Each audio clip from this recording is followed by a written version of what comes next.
Alright, welcome. Today, I'm going to share with y'all another one of my macropad making adventures. This one though, I almost gave up on. And you'll see why a little bit later. So as usual, this story begins with me stumbling across another macropad, just browsing my Instagram and coming across this, the PolarityWorks Rotr. And I mean, just look at this thing. It's got a giant aluminum knob, it's small, it's a macropad, how could I not? So I got in touch with the people from PolarityWorks, and after a little bit of explaining on why this random stranger wanted to borrow their step files, they agreed to send me the files so that I could design my own case for it.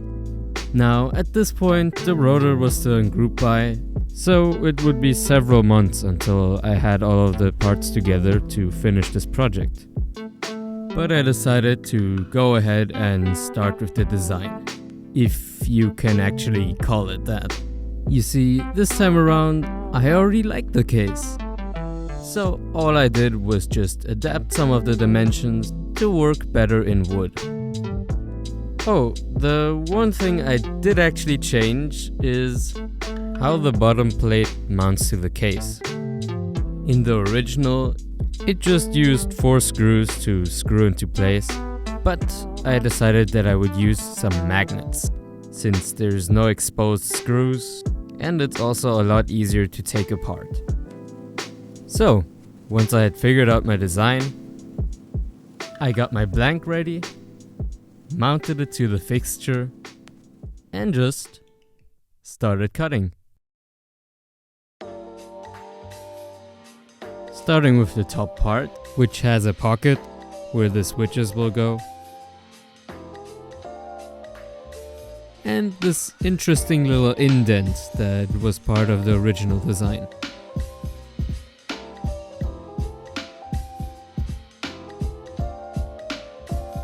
Once that was cut, I flipped the blank around to cut the other side.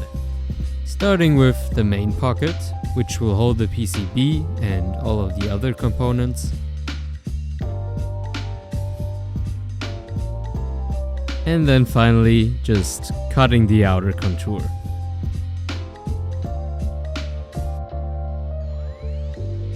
I also had to cut the hole for the USB-C connector. So I mounted the case into a vise, and after a lot of measuring, I got everything to line up right, and then just cut in the hole. I also had to make the bottom plate, so I took a piece of ash, mounted it to the CNC with some super glue and tape, and cut it out with a 4mm bit. Reason for the 4mm being that the magnets are also 4mm, so I could make sure that everything fit together perfectly. With all of the parts cut came what of course is any woodworker's favorite part of any project, the sanding. So I started with some 600 grit and worked my way up to 1000. Once all of the parts were nice and smooth, as always I used my favorite finishing technique, just some linseed oil, to make all of the parts and the grain pop.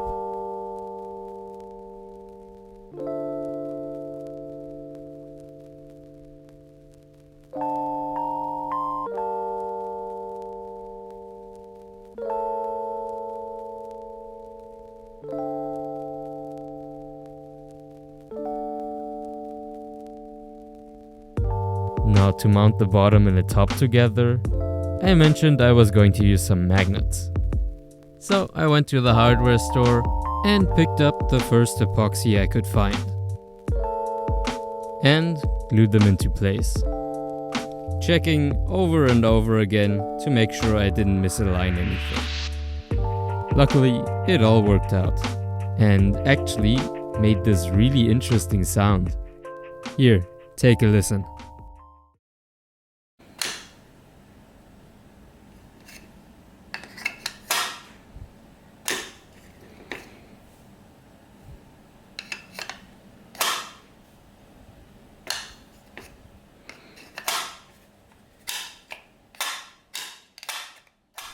Alright, that's enough.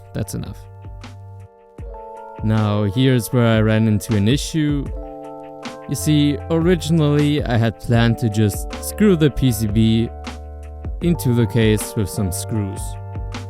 But I decided that I would use some screw inserts instead, since I'd be taking this thing apart quite a few times for this video. So I grabbed a drill bit of the right diameter,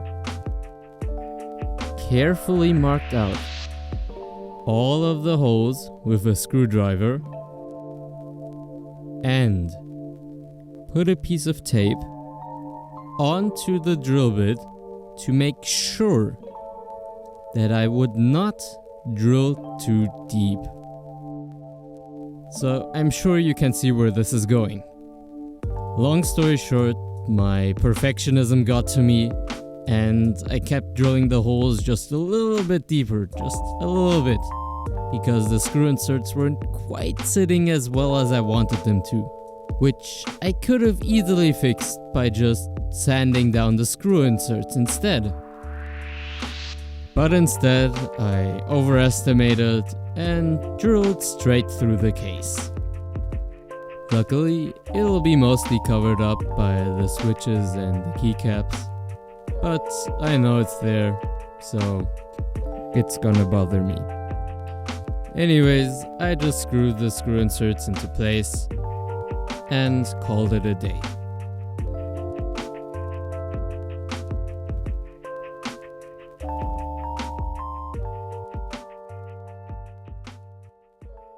Now, at this point, I already had all of the parts.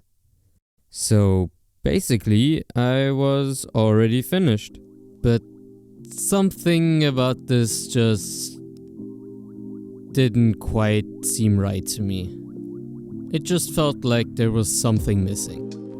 And I wanted to come up with something special. Now, I've always been into antiques, collecting things like lighters and cigarette cases and all kinds of trinkets. I'm just fascinated by all of the history and all of these unique designs and mechanisms that they had back then. Anyways, I'm getting off track.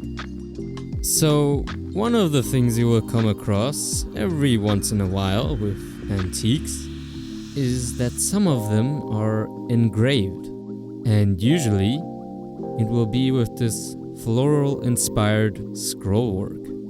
There's just something about engraving that adds so much character to anything, really. I was just obsessed with it for a while. So I thought to myself, what better project to try and learn engraving than this, right? So, now that I had decided that I would do engraving, I needed to find some way to figure out how to do it. And to my surprise, there's actually this whole series of videos made by this very old Englishman that basically gives you a free course to scroll work from beginning to finish. The lessons are a bit slow, but all of the knowledge that he provides is just amazing. I'll leave a link for that in the description. So after watching a bunch of YouTube videos, I bought a cheap ball vise from Amazon, as well as an engraving chisel, and just started cutting. So I made a bunch of practice pieces, just to get a hold of things.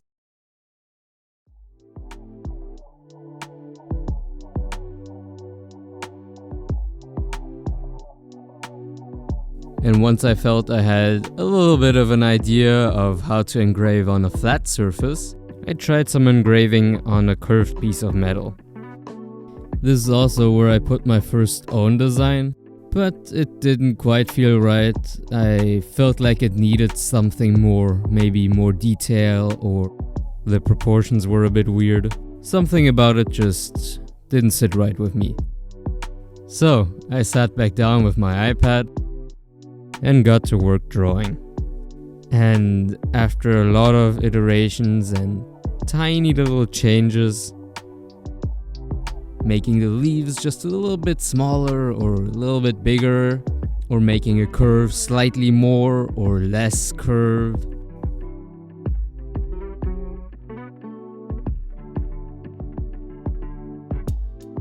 I finally landed on this. A design that I was happy with. Now, I gotta admit, when I was finally done with it, I was not quite sure where that came from, because in just a couple of hours, I had made this. I'm not quite sure how, but I was just going to take it and run with it. Now, before I could actually get to engraving though, I had to address something on the knob. You see, the one that Polarity Works sent me was coated in a black finish. And to do my engraving, I would have to get rid of that coating. So I grabbed my drill and the buffing wheel, as well as some polishing compound, and tried to remove the coating, which I quickly found out that the paste was not doing anything. So I tried with a more aggressive one, and then an even more aggressive one. All of them doing absolutely nothing. So I made a quick mandrel for the knob and chucked it into the drill and started sanding with the most aggressive sandpaper that I had, which was 600 grit.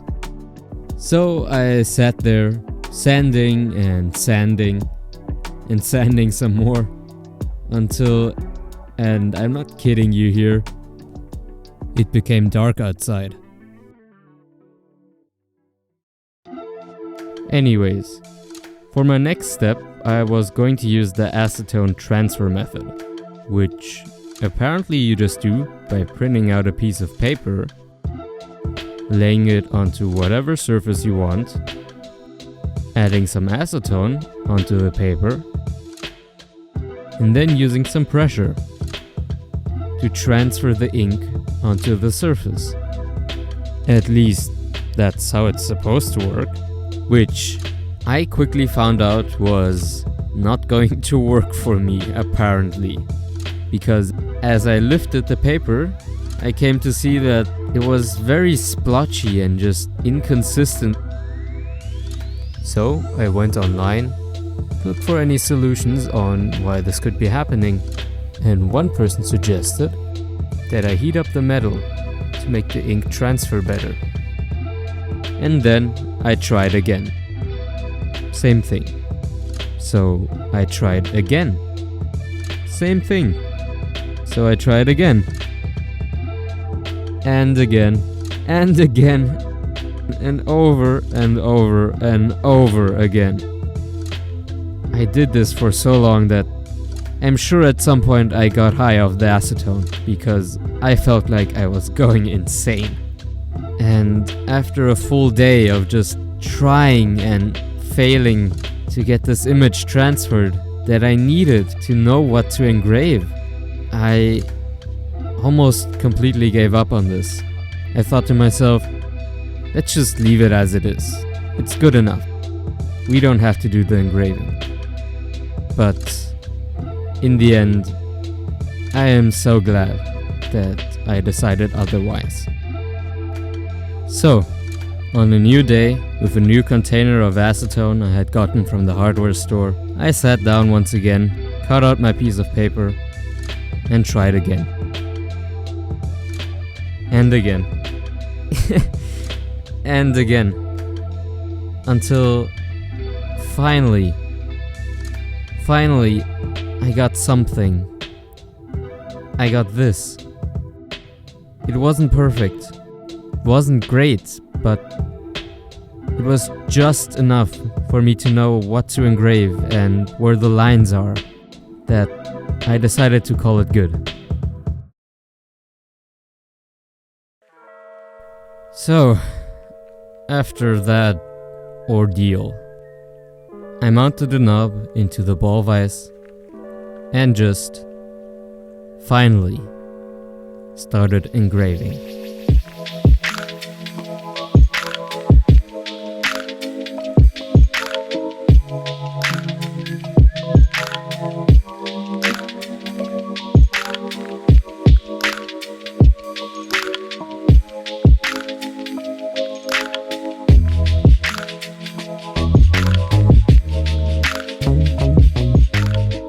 At first, it was quite difficult since I wasn't really used to carving on this curved surface.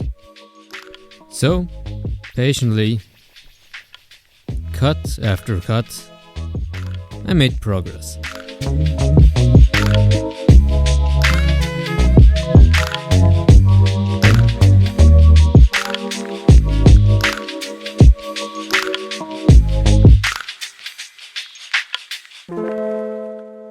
Now, something that I came to realize about engraving by hand quite quickly is that it is surprisingly similar to meditation.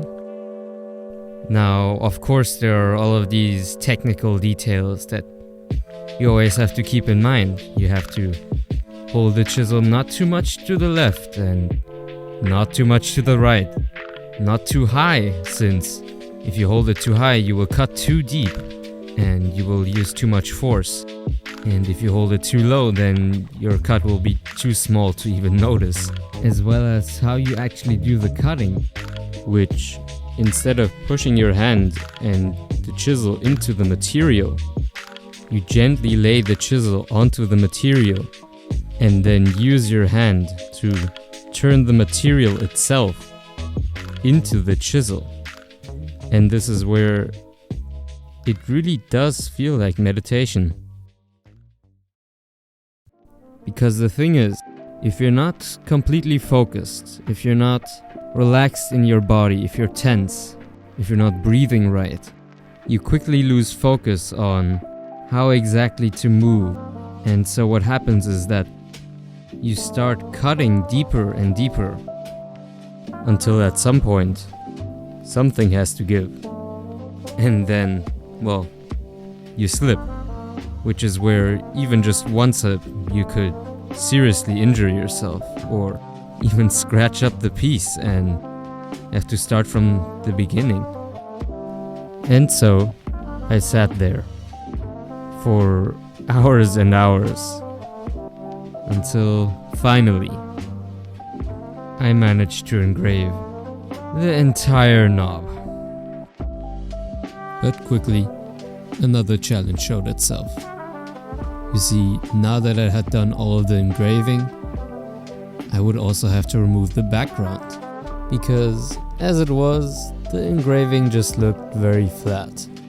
And to remove the background, I would have to use my Dremel, which was terrifying, because at this point I had spent days and days on this, and one little slip could have easily ruined the entire piece.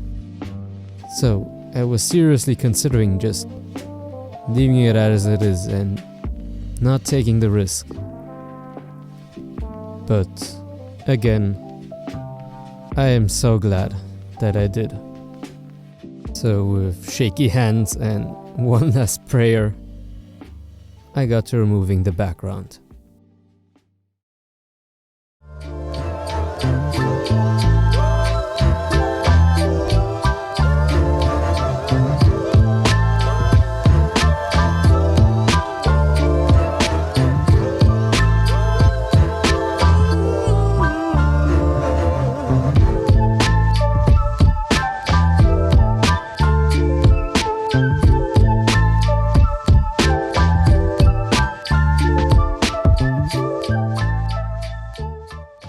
So, after going through that grueling experience, I finally removed all of the background, which you're gonna have to wait around for the end to see. Now that I had finished the engraving, I couldn't help but feel like the case was also missing something. It just felt incomplete. But I think what I came up with took it to where it needed to be. To make that idea come true though, I needed a special tool, a router table. Now, I don't own a router table, and I didn't really feel like buying one just for this project. It just felt wasteful.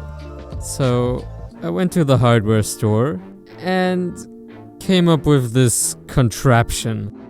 Using the same Dremel I used to remove the background for the engraving, I made this makeshift router table.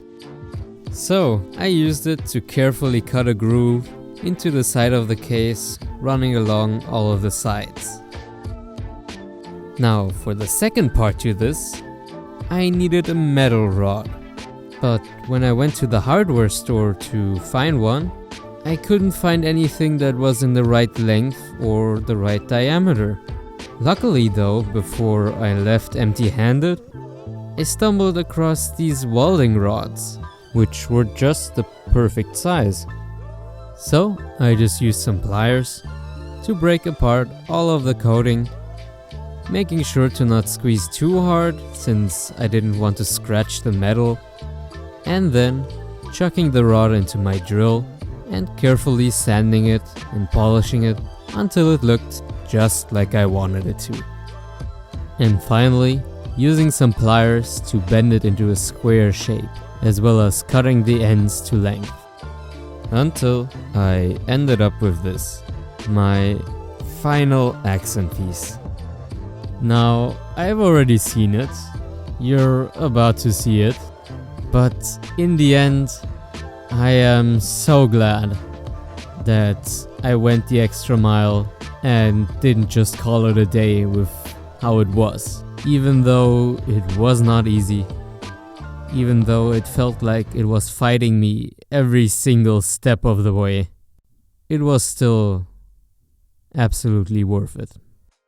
So if you're facing something right now that is seemingly insurmountable, just keep at it. Anyways, let me just quickly mention the switches and keycaps I used for this build, which are some Cherry MX Blacks, and by now what I'm sure are channel favorites, the dummy key, white on black, double shot, ABS keycaps. So, I have all of my parts done. If you've been around here, you know what that means. I'm going to leave you now for the end montage. If you enjoyed this, consider subscribing, and if you have any other macro pads that you would like me to class up a little bit, just let me know down below. Alright, bye.